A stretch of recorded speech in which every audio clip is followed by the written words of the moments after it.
So this 3-minute long lecture thing was going to be a poorly researched piece on the efficiency of trams, but then I fell down a rabbit hole from comparing the efficiency of what I like to call my home city, Chicago, to one of the leaders in Trams-Portation, Amsterdam, on the Oliver Wyman forum. The writer of the little article about Chicago's urban mobility targets linked me to something I didn't know about previously. This was Chicago's Go to 2040 plan, and the fact that I wasn't already aware of this plan shows you how early on I really am in my studies as a civil engineer. The path my research took me also led me to recontextualize a beloved landmark from my hometown of Frankfort, Illinois, the Humboldt Trolley Barn. Trust me, it all connects.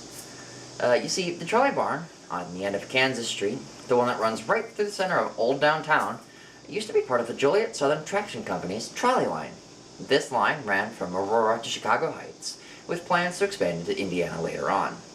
These didn't come to fruition on account of the rise of the automobile. Henry Ford, you're a dead man!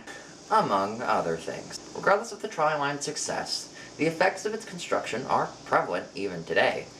If you look at the old photos from around 1911 and compare that to Kansas Street today, you can spot structures that were along the tracks even then, over 100 years ago. This proves to me the impact of reliable, efficient, permanent public infrastructure upon communities like Frankfort and others. Which, in turn, of course, brings me back to the Chicago Metropolitan Agency for Planning's Go to 2040 plan, which I mentioned earlier. This expansive document has many ideas contained within that I like, but the piece of the puzzle I'd like to narrow in on is the original mobility section. This is, of course, the part that interested me most as a civil engineer.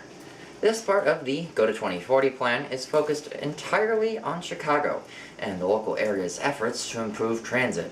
If the city government focuses its efforts on improving and maintaining existing infrastructure, like it claims it's going to massively improve the livability and survivability of everyone in the local areas around Chicago. And I hope it's going to stick to the 2040 plan, because it's saying a lot of things I've been personally saying for years, like I mentioned earlier. Give it a read if you've got more than 3 minutes to spare. Anyways, thanks for listening to a trans girl ramble on about transportation. Bye-bye!